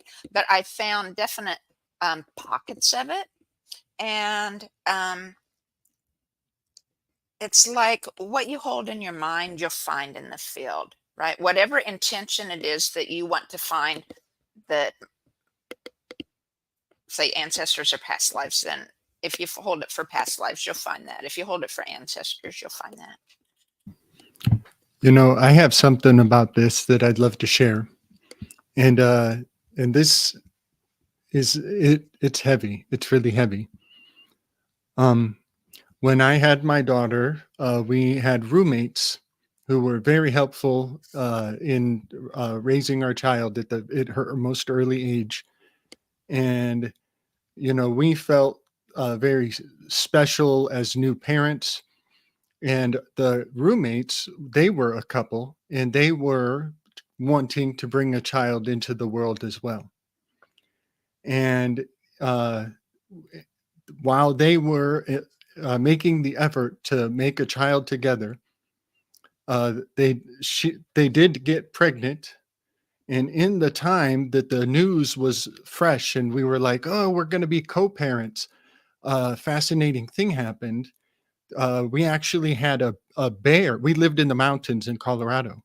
We had a bear infiltrate our upstairs neighbor's house for an entire weekend. The neighbors said they were college kids, very irresponsible. the bear rummaged through their house and it got into our garage and ransacked the garage. And then it came back for quite a few nights. I actually got it on camera one night out in the yard. And they had a miscarriage. And it was so heavy. And I felt a strange guilt in so many ways. And I felt anger at the neighbors upstairs for inviting this fear into their most tender moments of bringing a child into the world. And they role modeled something for me that I can never repay. And that is that they had the presence of mind to actually name the child who was miscarried and have a ceremony with an actual name. That child's name was Devin. And that was one placenta, separate. And they put that away. They gave it a name and they put it away and they set it aside because their next child is not going to inherit that energy. The next child is a new soul with a new lineage, with all new intention. And I can't believe how noble that was to have the integrity to give that child a name and let this new placenta be a totally separate person, not inheriting any of that baggage. And I just can't believe how wise that was of them. It was so wise. And I just, and their new child was a real bag of tricks, and had a whole different name and a whole different person. And I just think that's really powerful and helpful because the new child should not have any of that energy from the first effort. And this should be a totally autonomous person. Sometimes I think that happens with brothers and sisters or older brothers and older sisters, that they that you're inheriting something that your older brother did. And you're like, why am I getting the extra pressure from what the older, and it's really, I can only imagine what it's like to be like, to have that sibling rivalry, but with a child who passed on. And so I think it's really honorable to make that a separate soul and let the new child be a new soul. It's a totally new placenta. So I just wanted to share that story because, that question about how can they be reincarnating but yet still here, it's a fascinating thing. I think some belief systems say that you actually divide into 3 aspects when you pass on, and that the body goes into the earth, and your impact on your community kind of sticks around, but something even more pure goes on forward into reincarnation. So that's just a thought that I had with that question. I want to comment on that because we had a miscarriage last year, and it was, as far as it goes, is probably easier than a lot of people's time with a miscarriage because we're about 8 weeks or so in. So not that it was fun. It wasn't very fun, but we had a naming ceremony for that child. We gave her a name and we buried her, and we made a little shrine with a marker there. But interestingly, of a really strong sense that is the same soul that has re-entered in my wife's current pregnancy. So, but that doesn't mean it's the same person because it's a new body, new ego, and all that. So we had the same sense as you, that like we wanted to respect and honor and celebrate with the name. We named her Kate. She was very sweet energy, but I think it's the same girl that's with us right now. I'm like very sure about that. And then this goes to back to the question about, oh man, that brings up the whole question of the RMA is asking. We'll have to get to that, Carla, about miscarried babies showing up in people's sessions. But I've definitely seen it with aborted babies. That definitely can cause some sticky situations. But about the reincarnation, but also showing up in people's energy field, the nature of the fundamental nature of energy is it's informational. And ancestor, their information can show up in someone's field, even if that specific soul or consciousness has in its individuated form has like gone on into merge into the oneness, but their information could still be there. Absolutely. And then that like can be echoes, ghosts in the machine, so to speak, where it's like how we talked a little bit about internal family systems, how you can have a self fragment in your own energy field that's like a younger version of yourself that's been so compartmentalized that they've taken on an autonomous, independent existence in your psyche, and they're in a repressed state. Definitely, somebody can leave their body, and their main self can go on, and then but a fragment of them can stick around. I think that's what a lot of paranormal, poltergeisty, ghost type activity is probably based on. But all this, just to be clear, is conjectural. The whole thing. And then even biofield tuning is highly conjectural and hypothetical. I don't want to pretend like I'm some dude with all the answers. What we do have is a repeatable process that causes results, positive results. That we have. How it works, what it is, we're still in very early ages of conjecture. So I don't want to pretend like I got the answers, but yeah, that's the thing. Okay. But yeah, I've found miscarriages and stillbirths, right? Losses during tubal pregnancies. Those have all been, like in the person's biofield. They kind of stay in the mother's biofield is what it seems to me. And not always, but that's what it feels like. And it's like they're all waiting for closure, right? For the mother to like acknowledge that or realize that, kind of like a reunion and a closure, and say, okay, it's okay to go on now. You can go to the oneness, right? It's time to move on. It's time to free the mother too of that and just have her energy. So yeah, it's beautiful when it happens. Okay, so this is a great time to bring forward another question from Kyle. So I'm just going to read it directly. This is from before the stream. He was just stoked that we were having you on. And I tried to get him in here, but he was a little busy tonight because he's an herbalist biofield tuner. So he brings a whole different toolkit, the consciousness of plants and their whole intelligence to the game. And I love the way he's innovating with that combination. It's great. So Kyle says, here's a question for Carla with a preface. I can't help but think that some ancestor spirits may not incorporate with the unified oneness because they feel their work is incomplete. Could that be the case? Have you ever felt something awaken in you or a synchronous gift in your life that you attributed to the interests, passions, or occupations of your kin in doing ancestral work?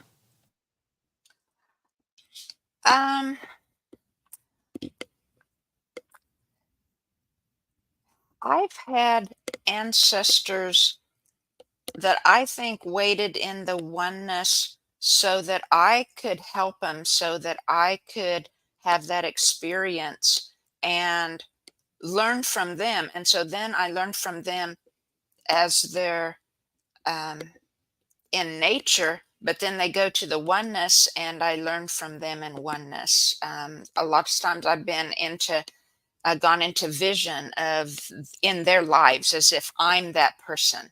And so like, they were being tortured or something. And I was feeling I was being beaten and I was screaming. And the hypnotherapist said, now wait, is that you or is that the ancestor? I said, well, it's the ancestor. Well, she said, then try to just look at it instead of be it. And so that helped. But so I don't know if that answered the question specifically, but I know one of them saw me from the past and held the intentions for my spirit to be able to basically do the work I'm doing now, as far as helping the ancestors and freeing. And he held that for me all through millennia, right? And um, I I've gotten can't senses. remember. That's a cool thing about this is we look at it typically from the lens of like we're standing here in the present moment and we have the ability to look backwards into the past and our ancestors, but there's also the continuum in the forward direction. And that's a dimension that's a lot harder to perceive, but sometimes we get glimpses and flickers of it. Yeah, of the future. Yeah. I've had some of that. I've done astral traveling during meditation, or sometimes I'm not even really in meditation specifically that it's happened. I've had people come from the future to me. They come from the east, just like the sunrise, like a new day or something. And they have a message for me or a gift to give me to help me in this life. I've Yeah, had that with it's future awesome. self. Future self has like given me temporary access to it to like help me see where I'm supposed to go or what it's supposed to like. That's the imagination expansion of like future self shows up inside me, gives me access to its abilities just temporarily, and then leaves with me now having this idea of like, oh, okay, this is possible, but I have to walk the path towards it. It's not just going to be given to me, but you do get like a temporary gift of it. Yes. So on the subject of like uh why they don't go into the oneness all the time, I Mhm. my experience in like more mediumship capacity, if I don't dabble in intentionally, but sometimes it just has to happen, is the when they feel like they have unfinished work, it's typically grounded in some sort of regret or guilt or other negative emotion. Like, I can't move on until I get this message to this family member or this friend about something that I feel like I messed up about or I did wrong. And so Yeah. those kind of ancestors, they can be like really loud, trying to get somebody who can see to notice them and relay their message.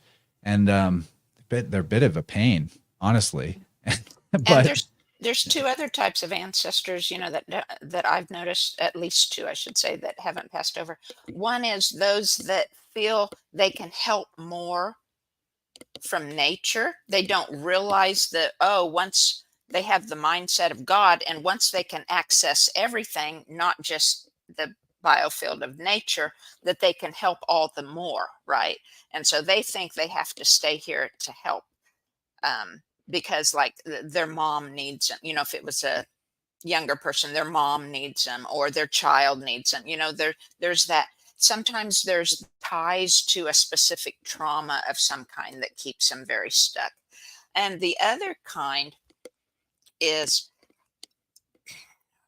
what was very clear to me. There is a group of ancestors that are hierarchical mindset, much more so than typical. Typical people do their best, right? And you have the ups and downs because we all have that fight or flight mindset, in our lives at times. But there's a group that they also have a similar group here in the world, and it's done by bloodlines, and they train the child. They have rituals every 10 years. That's what I found in the biofield. They gave rituals every year to these ancestors, each person in the generations, and they were training them not just for this world, but they were training them so that when they got to the afterlife, they would then have the role of meeting new people that have died, meeting them as they join the afterlife, and taking them with them into this group of the hierarchical so that they wouldn't know what they need to know to be able to transition or to help people more. I call So it that, demon corp. yes, but it's people. There's a lot of ancestors there too, Well, the because, word demon really, in an etymological sense, means a deceased human being. Oh, really? Like, Okay. yeah, I didn't know that. it was a more of a church invention to come up with this idea of evil, infernal spirits that are non-corporeal, just there to torment us and mess with us. That makes Um, sense. Yeah, the churches have come up with so much, right? yeah, like no devil, no priest.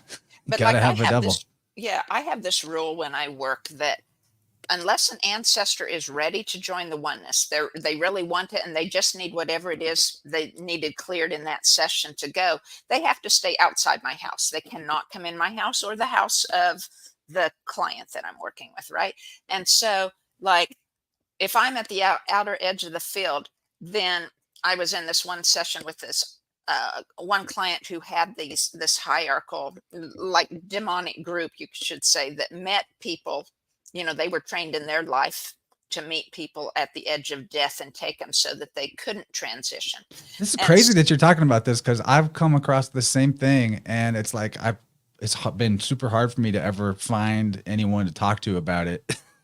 Like, yeah, and I'm there's standing literally at like hospitals are infested with these like disincarnate sorcerer type oh, I bet beings they are. who left their Yeah. body but intentionally don't return to the oneness, and they're like Yes. recruiters for Yes. people who are in a scared state and dying, and then Yes. they use them like lackeys to harvest energy off of living Yes. humans. Absolutely. It's a thing.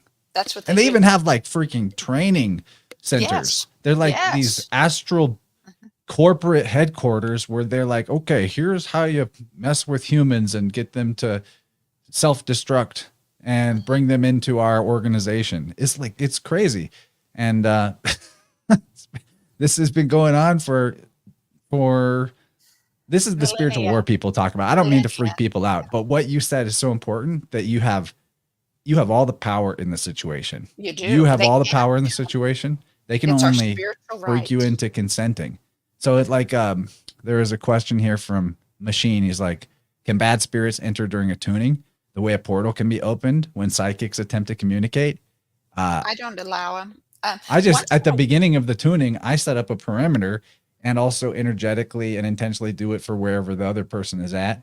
And there is no interference allowed in our session. None allowed. And it Right. works. There's never been any interference. I've just had once, basically. Well, one of them I was clearing. It was in my field. Well, it happened in a client too, where we were trying to clear this specific pattern, but it was like, and I was, for mine, I was doing it a certain generation, a certain third or fourth generation grandfather, and it was like he came, but he didn't want to be here. He wasn't ready to transition, and it was like as soon as that energy was cleared, bam, he took off. He wasn't having anything to do with it, but that was okay. He helped things clear and then left. But I didn't. It was like, if you don't want to be here, leave, right? But one time I had this. I call them angels, right? There's a guardian angel that each of us have. That's how I perceive it. I know some people perceive it as like the higher self. And then there's another form of angel that's much bigger energy than the guardian angel. And I call that the archangel. I don't know if that's what it is or not. But in the afterlife, right, in nature around us, there are what you might be it's angels with the hierarchy, right? Mindset of hierarchy, that for some reason they chose to be there instead of in the oneness. And one session I had an hierarchical minded. I think what you're talking about is what they call angel. in the occult is the Great White Brotherhood. That there's initiated traditions all about like maintaining a light body after you die, but not merging back into the oneness and remaining in this sort of autonomous state in the nature field, that you can make influence upon the world and continue to exist as like in a separateness. That makes And sense. what I wonder about is like, is that a scam or is that really a good move? Like, is that sort of is that just a way to get people across the threshold potentially into being ready for and super attached to themselves to not go into the oneness and then eventually like become one of these recruiters hanging around a hospital? It's not good. Just think, see what I have found in my spiritual work is that each of our spirits have the deepest or highest desire that our spirit has is to know our oneness with God, with universal spirit, right?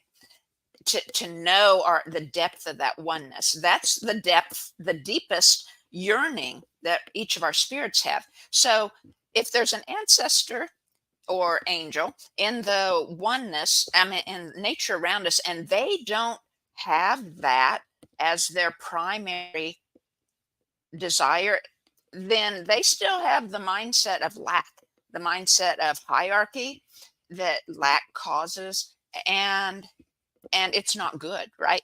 They don't, you, I don't feel they can be trusted, and But I don't is like there having them good around. hierarchy though? I ask this just because in nature there is hierarchy that is positive, like parents to child.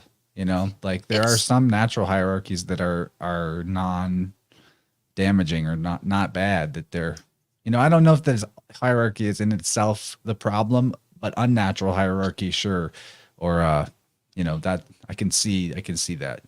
Well, I don't know if hierarchy is the right term. I meant like a lot of times, like I agree to learn from you, right? You're not hierarchy. I agree and submit myself to learn from Eileen McCusick, right? And I respect her, but it's not a hierarchy. I do not consider her over me. She probably doesn't consider herself over me. She wouldn't know who I was. And so, um, anyway, so I think the parent child is not necessarily hierarchy. It's like a responsibility. It's a role as parent. It's a role to guide, and Well, many you know, people hierarchy feel as a word literally comes from the medieval idea of the orders of angels and powers of the world. Hieros is sacred, and archy is rulership. So it's the hmm, sacred rulership is where the word hierarchy comes from. So, you know, maybe it isn't always the right word because it's kind of about submission to some sort of spiritual order or spiritual authority. And there is no hierarchy other than us and source, you know, in that's that right. regard. Well, it's a different hierarchy, right? It's because it's all everybody's level here, and there's just source here, right? That we're all part of. But I lost my train of thought. Let's take a moment. I got a voice message from our friend PK, and it's about 2 minutes, and I think it's going to ask questions or make commentary about the stuff we've been talking about. So we may have answered some of it because he sent it in a little while back, but I don't want to leave it hanging. This seems like a great place to insert it, so we'll listen to him for a couple minutes here. 2 minutes. Hey, what's up, Vibrant? Hi, Carla. So glad you're here. I'm really enjoying this conversation. I have a few questions about maybe about 15-20 minutes ago, you're speaking about the oneness. And so my questions are, it sounded like you were speaking of the oneness in a sort of spiritual completion kind of way. So I'm curious if you could describe this oneness in more detail. And I know it's like a probably very hard thing to articulate or whatever, but just asking for a little bit more detail. Next question would be, is the oneness, from your understanding, where we all came from? And what I mean by that is in like immediately before coming here. So not like, you know, we all came from the one at some point, right? But I mean just immediately coming before coming here. Next question would be, does one have to return to the oneness before they can experience separation from the oneness again? So kind of just thinking about how you were saying those souls are in the kind of waiting place, right, before going back to the oneness. Do they have to figure out how to get back there before, you know, having another chance at the separation or at reincarnation or, you know, whatever word you want to use? Last question is, when one returns to the oneness, is this a kind of oblivion in a sense? And maybe like an oblivion of remembering everything, rather than an oblivion of like just forgetting everything and having everything completely wiped. So yeah, very curious about your thoughts on that, and thanks for being here. The oblivion part is interesting because it's like if you have all things combined together at once, it's sort of like the way that pure blackness and pure darkness is indistinguishable from pure blinding light. Like either way, it's all obscured. You know, it's an interesting question. Well, starting with the oneness, from what I've experienced, and that's all I can go on, right? Is what I experience in the biofield and through meditation and through spiritual hypnosis is I see it just like I've kind of explained. We have our biofield, then there's the ancestral field, then there's the biofield of nature that we're all in. And beyond that is what I call the biofield of oneness. And those are all overlapping, integrated, but separate. And they can't exist without each other, but they have their own kind of boundaries, right? Their own set of rules isn't a good word, but Jurisdictions. Jurisdictions, things that they do, right? And then beyond the membrane, the outer membrane of the biofield of oneness is what I find as an unending expanse, which maybe is the oblivion you are talking about, and that I think will all be part of one day, perhaps when if the physical realm is restored in some way or redone or done away with, whatever comes at some point, we're going to be in this expanse and maybe it's where we'll be here maybe the expanse will be into everything, but it's then that whatever we see will materialize. And when our thought moves on, those energies dissolve and rematerialize in, kind of like shapeshifters in Star Trek or something, to find different things. So, but in the oneness is what I call that. I just call it that because that's the place where I find the angels and the ancestors who have transitioned there. It's more specifically much higher vibrations, much higher voltage. So it's the vibrations so much more of love, joy, gratitude, curiosity, and wonder. Those are the 5 main ones that those are made of. And what I find is that ancestors, when they're there, have gone back to the oneness, that many of them, some are very content. It depends on their personality, what they had on earth, but it's like some of them are very content to have that communion with the whole and are happy with that and happy with helping, support us. But others are very, very into learning whatever they can about how the universe works and how everything works. And that would be me. I could see myself doing both of those. But yes, the oneness from my perspective, what I experienced is that in hypnosis, I was part of the oneness. It was just part of everything, all the light particles that make up that space of that love, joy, gratitude, wonder. The mindset of God, basically, is what I call the oneness, right? And I just was like, I bet I could just pull a card off the tarot that Oh. represented what we're talking about here, and this is totally the card. yeah. And so now I lost. What was I saying? Sorry.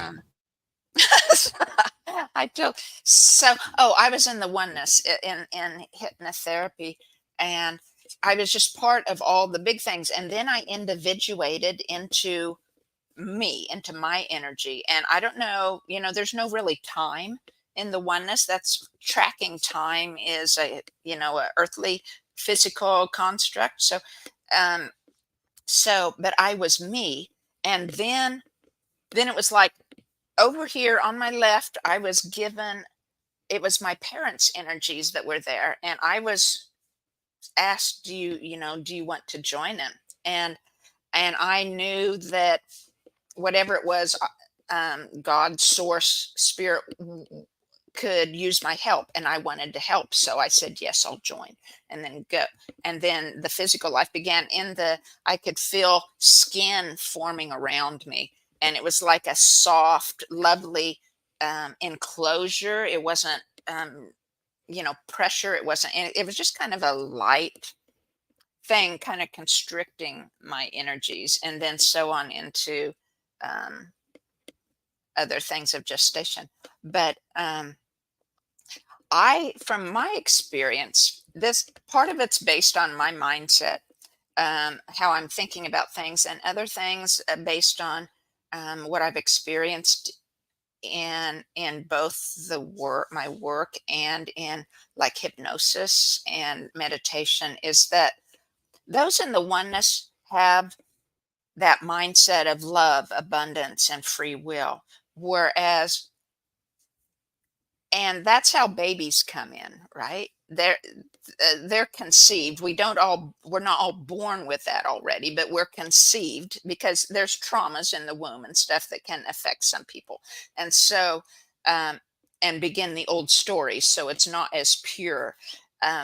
But so in the oneness with the mindset of source, the babies have that when they're conceived, and we can see that in them when they're born, for the most part. And so in order to have that mindset, a person would have to go from the waiting place or from the biofield of nature, transition, come to the point where they desire that and receive all things as good, and have that deep desire for the oneness again, and transition, and then from there rejoin another set of parents and come in. That's the only way they could have that mindset. Otherwise, you're stuck with the nature, because if you never get to the place, from where I see it, in my perspective, right? If you never get to the place where you desire to be that knowing, to know your oneness with source, to be part of that vibration, that wonderful love, right? If you don't desire it, you still have the mindset of lack, or the of scarcity in some way. And so you wouldn't be in the oneness to come down again. That's my perspective anyway. No, it's like, to parse it into just very simple terms, that a human life represents infinite potential, which is the nature of source. So to enter a human life, you have to go through the portal of infinite potential. You got to get to that point. That's cool. Gabe, I want to see if you got anything to say, and then we're going to make our way down to a wrap up here, buddy. Right on. So you don't have to hurry. I'm glad that you're here, and I'm glad that you got your new rig. And I think this calls for a me and you show. Yeah, buddy. Where we can really mix it up in a healthy real-time flow. Yeah, man. Yes. It's so nice to have coherency. So once upon a time, I was in a very dark place, and we talked on this just a moment ago about your future selves. And I had to ask myself, and it was a healthy question, and I recommend this for other people, as we're not done yet. I had to ask myself, who do I have to become to be okay with this? And there were two answers. One was dead, but the other answer was some superhero that I was looking for. And I had to grow into that person. I had to become that superhero. And I called upon myself from the future to tell myself, now it's going to be all right. It's going to be all right, old self. It's going to be all right. And something that helps to become that superhero is to find people going through it and to convince them somehow that you have any answers at all, or you have anything to provide to help somebody else find resolution. And I like that answer so much more than I have to become dead for this to be okay. And that is, I think of that as a bit of the tuning fork coming to stillness before the ultimate stillness. So that tumult in my life, I knew that there was an end before the ultimate end. And only from that stillness could I come back upon to help other people just understand that time is healing. And it is such a difficult remedy to just let time do what it does. So yeah, I just wanted to talk a little bit about your future selves giving you solace. There's really something magical about just knowing that resolution comes, and there will be reflections in your life that'll help you resolve things. And, it took years and years to give myself answers that were so simple that now I'm eager for people to ask me. I'm eager for people to come to me and be like, what do I do about this? And I have just in a couple sentences, I can plant seeds in other people that will help them to find resolution. So yeah, the future self is a powerful thing to call upon. And I think that has a great deal to do with our guardian angels and your demonic twin and your big brother. We put a lot of negativity on the term big brother, but I've resolved that in my worldview. And I have an awesome big brother. It's my future self talking to me when I need it. So who do I have to become to be okay with this? That is an amazing diffuser question to ask yourself, because there's usually with heavy duty hard feelings, it's always a certain thought that instigates it. I'll never see them again, or she's going to have a second dad, or, there's a thought that we get stuck on that thought and you can't accept it. And it's just a sadness generator or whatever. So who do I have to become to accept this? I'll keep that in my back pocket if I ever am in a tough spot. Carla, this has been really fun. I think we were entertaining and enlightening for the folks. The chat has been super into it. And I want to thank the chat. You guys are always the best, the best audience. I never have to reprimand or ban anybody, and nobody's uncool to each other. Everyone kind of stays on the topic and has a lot of great comments or encouragement to add and great questions. Y'all are the best. So I know I mentioned the viewership being lower than I wanted it to be. That was, then you all piled in and showed up, and I love you. So I love you for it. You guys are the quality of quality. So thank you for being here, and wonderful beaming chat. You guys are the best. Carla, you want to give closing thoughts and let people know how they can connect with you and where they can find you? Sure. That'd be great. Thanks. My website is ancestralriver.com, and on there, if you want to subscribe, you can download a free full-length Biofield session that kind of starts your ancestral clearing journey. And I do still see one-on-one clients.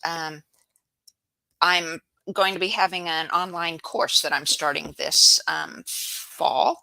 And we talked about placentas, and we talked about babies, and we talked about biofields and guardian angels. And I do a tuning that involves all of those, that brings that guardian angel or that higher self and makes that part of you again.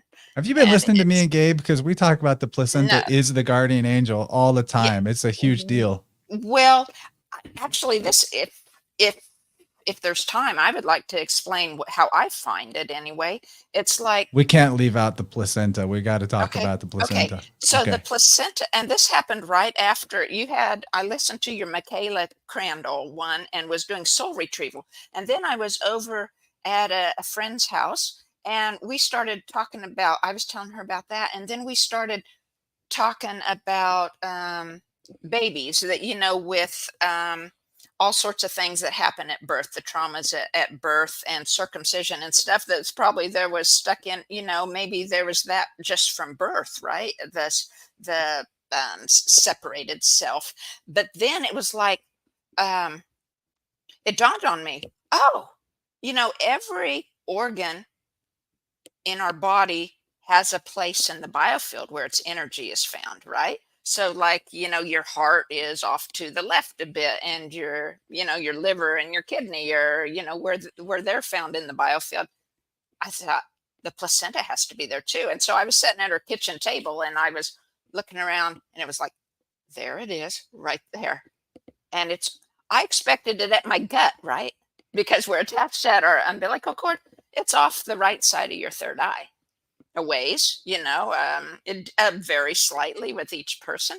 And it's like, so I was just tuning the placental energy to release the stuck energy from the trauma of birth and separation, right? Because so often we're separated before we're meant to, right? The placenta represents the guardian angel. Definitely. The biofield, the womb represents the biofield. The fetus represents our physical bodies, right? And so it's the physical representing the spiritual body. And so I was tuning the placental energy. And when I was dumping that energy into the third eye, because it was off the third eye, so it wanted to come into the third eye. At the same time, it's like the guardian angel was sitting right over here and he says, I'm ready. Boom. He comes in the crown and it's like fills up the biofield. But I wasn't ready for it because that's high voltage, right? And so I'm still struggling with all these earth energies. And it's like I was discombobulated for, I don't know, 3-4 weeks before I, tuning myself helped or receiving tunings, but nothing cleared the discombobulation and kind of almost dizziness I was feeling. And until I learned from the oneness in hypnosis, and they showed me in the next few biofield tunings I did, because thankfully I have wonderful clients and friends that love to experience the spiritual things that I learn about. And so we were kind of all in this together trying to clear our junk that I'd created because we were all kind of discombobulated. And so I was showing how to prepare the body. So I don't recommend anyone even doing it by intention, because you can do it by intention. I don't recommend you doing it by intention until you know how to get to the place where you're going to prepare your biofield and your body enough ahead of time so that you illuminate the womb and balance the energies before and after the angel becomes part of you again. But that's only a fraction of what I was shown was called the United Guidance System. There's other parts to that I've learned about since then. And this is all going to be in my course this fall. It's going to be a year-long course that you can join at any time during the year. And it'll be ancestral clearing as well as all the deep spiritual things I've learned. And I'm categorizing it as changing our money patterns, but so much of our money, money's just a symbol of the wealth and abundance within us, right? And so it just comes to us when our vibration is enough love that it attracts money. And it has the vibration of close to love because it's how the universe often shows its love for us and taking care of our needs and wants and desires. And so our lack of money shows our lack of the mindset, right? The mindset of lack. Of course, other things are involved. I mean, I'm not saying everybody will be rich, and I'm not rich, right? We're all in the journey of inner healing, and the universe is about healing our and providing the opportunities for our spiritual growth, not the physical life. And so part of this is, Eileen has talked about how she's working on a zodiac tuning, and so I've been working on experimenting with zodiac tuning, and it's really incredible. I don't know how she's doing hers, but it's like I know what I've been shown, and it's just amazing. And there's so many things in common with the angel tuning that you need, that's in common with the zodiac tuning, that's in common with our spiritual chakras and our spiritual rights. And it's amazing. We have an amazing universe, and we're amazing spirit beings. And I love you all. Thank you for giving me a chance to talk about what I'm most passionate about, which is the spiritual. I love you too, Carla. It's been a joy to dance with you tonight. Thank you, Gabe. Thank you so much. And thank you, Chance. And thank you, everyone, for watching.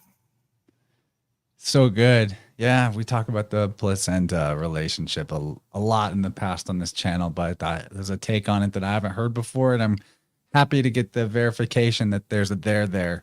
Every living body has an energy field, and energy is consciousness and information.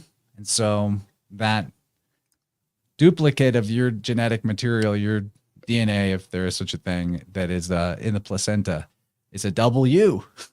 The double you of you. And if it was violated, traumatized, cut off, sold for medical experiments or weird pharmaceutical products, it may have a spirit that is in a stuck or traumatized state, or that is cut off from its role as a guardian force for you. So it's something that I think anybody can intuit their way into a rectification of the relationship with that energy. It's a natural birthright, literally a birthright, that I recommend people explore for themselves.